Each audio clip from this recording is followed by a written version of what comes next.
Needle जो होती है, निडल की शेप क्या होती है, उसको हम सिलेंडर मान सकते हैं, एक बहुत छोटी सी निडल। अब क्या होता है कि जो स्ट्रेस्ड मेम्ब्रेन होती है लिक्विड सरफेस, ये हम पढ़ चुके हैं, खिंची हुई रबड़, ऐसा होता है लिक्विड सरफेस। तो अगर उस पर हम निडल रख देते हैं, ऐसे निडल रख देते हैं, तो वो फ्लोट करती है। तो क्या वो, अब फ्लोटिंग भी दो तरह की होती है। एक फ्लोटिंग होती है जिसकी वजह से बॉयंट फोर्स होती है V rho g. This V is submerged part of the body inside liquid. लेकिन एक फ्लोटिंग होती है जैसे निडल फ्लोट करती है। निडल को हम पानी पे बिल्कुल सरफेस पे उसको जस्ट रखते हैं बहुत धीरे से, तो वो निडल जो है वो सरफेस पे ही रहती है। इसका कोई भी सबमर्ज, इसका पार्ट जो है लिक्विड के इनसाइड नहीं होता, लेकिन फिर भी फ्लोट करती है। तो ये फ्लोट क्यों होती है? Due to surface tension. वो भी मैं डायग्राम में बताऊंगा कि कैसे सरफेस टेंशन की वजह से ये फ्लोट करती है निडल। और ये कोई बॉडी जो होती है वो फ्लोट, कुछ सबमर्ज पार्ट होता है उसका लिक्विड के अंदर, तब बॉयंट फोर्स लगती है। लेकिन बॉयंट फोर्स इसमें नहीं लगती जब ये जो स्ट्रेस्ड मेम्ब्रेन है उसके ऊपर ही रखी जाती है, बस कोई भी पार्ट नीचे नहीं आता। तो उस वक्त अब निडल जो फ्लोट करती है वो बॉयंट फोर्स की वजह से नहीं करती, बॉयंट फोर्स तो लगती नहीं उस पर, क्योंकि no part of needle is inside liquid. तो Vs जो है वो जीरो है निडल का, तो बॉयंट फोर्स तो उस पर लगी ही नहीं। तो ये फ्लोट करती है due to surface tension, not due to buoyant force.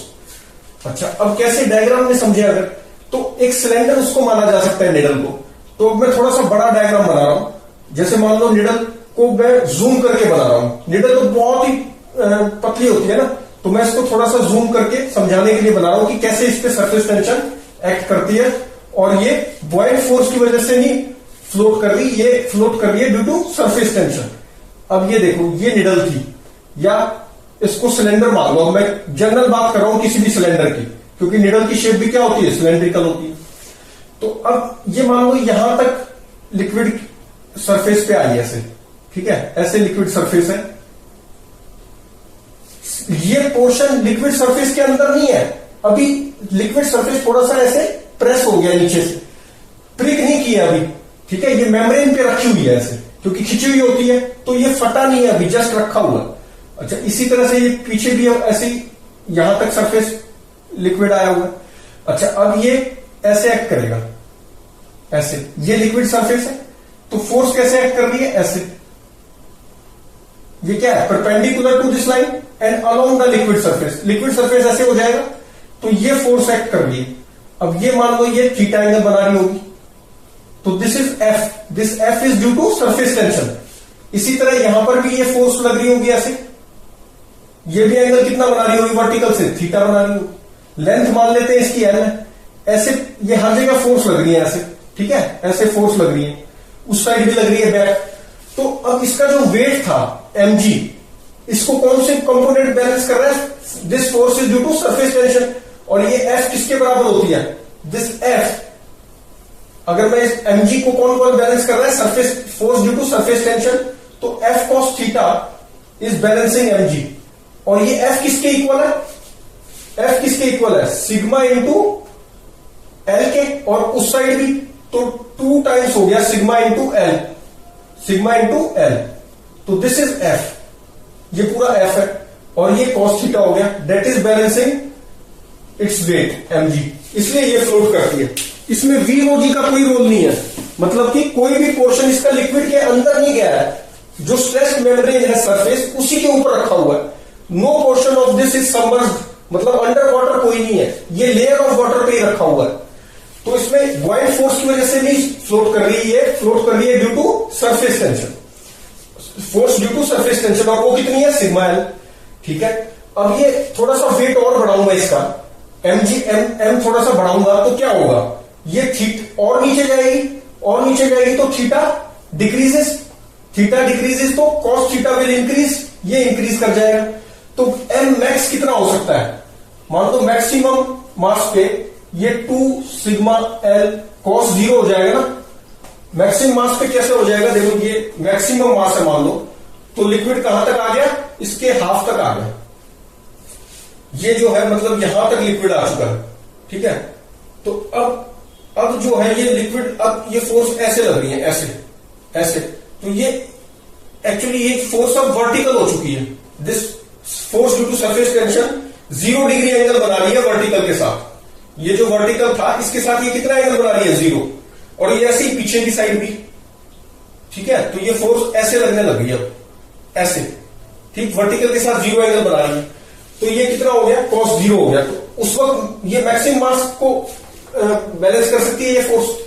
अब एम मैक्स कितना हो, अब ये आ गया, ठीक है। तो एम मैक्स कितना, अच्छा एम अगर निकालना है हमें तो क्या आ गया, एम मैक्स कितना आ गया, देखो M max is equal to 2 sigma L by g. Maximum इतना मास ये due to surface tension float कर सकता है। ये हम निडल के लिए कर रहे थे। निडल की शेप कैसी है, आयरन, इसको आयरन सिलेंडर बोल दिया ऑफ रेडियस, इसका भी कुछ रेडियस आर होगा, ठीक।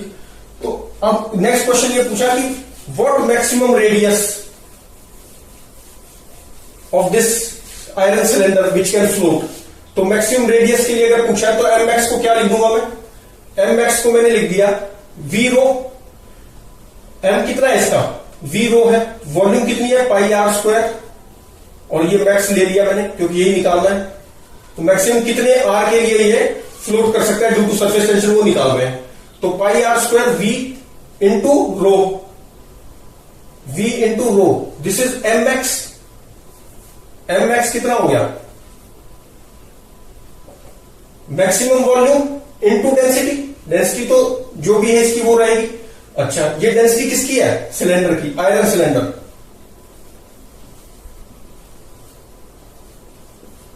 ठीक है, ये हो गया M max of iron cylinder, that is equal to कितना आ गया, एम मैक्स कितना निकाला है 2 सिग्मा एल अपॉन जी। तो यहां से क्या होगा, अच्छा ये पाई आर स्क्वायर इंटू एल भी तो करेंगे तभी तो वॉल्यूम आएगी। भाई सिलेंडर की वैल्यू क्या होती है, पाई आर स्क्वायर एल ना, एच होती है, एच यहां पे क्या है, एल ले रखा है, तो एल से एल कैंसिल हो गया। तो यहां से आर मैक्स आ जाएगा हमारा, मतलब इतने मैक्सिमम रेडियस इतना हो सकता है जो force due to surface tension की वजह से फ्लोट कर जाए।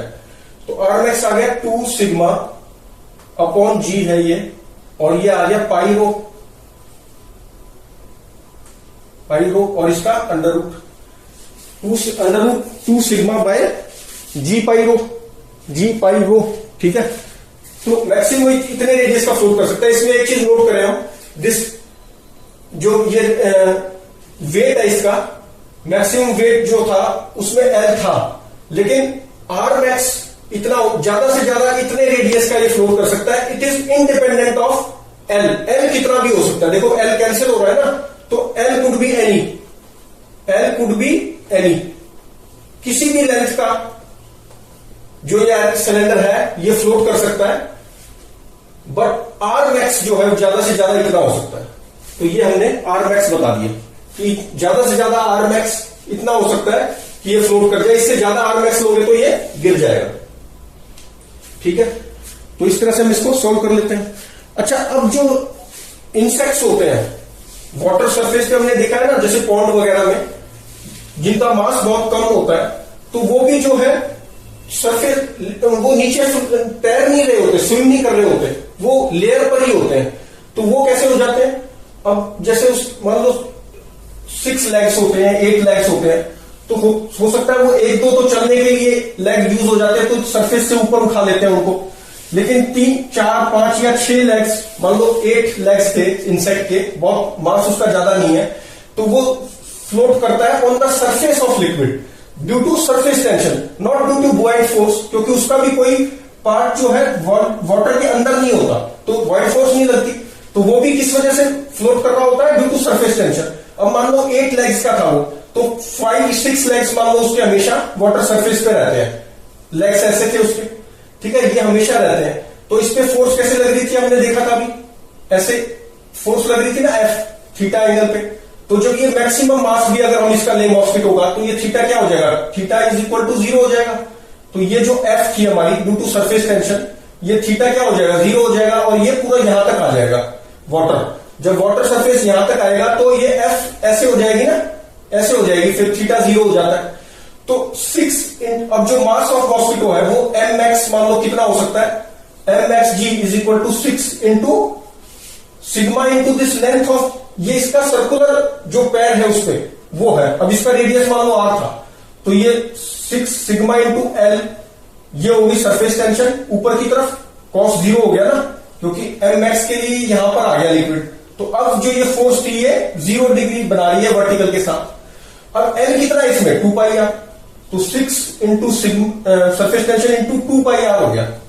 और ये 6 कितनी है, किस लिए आया है, 6 लेग्स के लिए। हम ये मान के चल रहे हैं कि 8 लेग्स होंगे, 1-2 तो हवा में रहेंगे चलते वक्त, और 6 जो है हमेशा सरफेस ऑफ वाटर पे रहेंगे, ऐसे ऐसे, ये वाटर सरफेस है।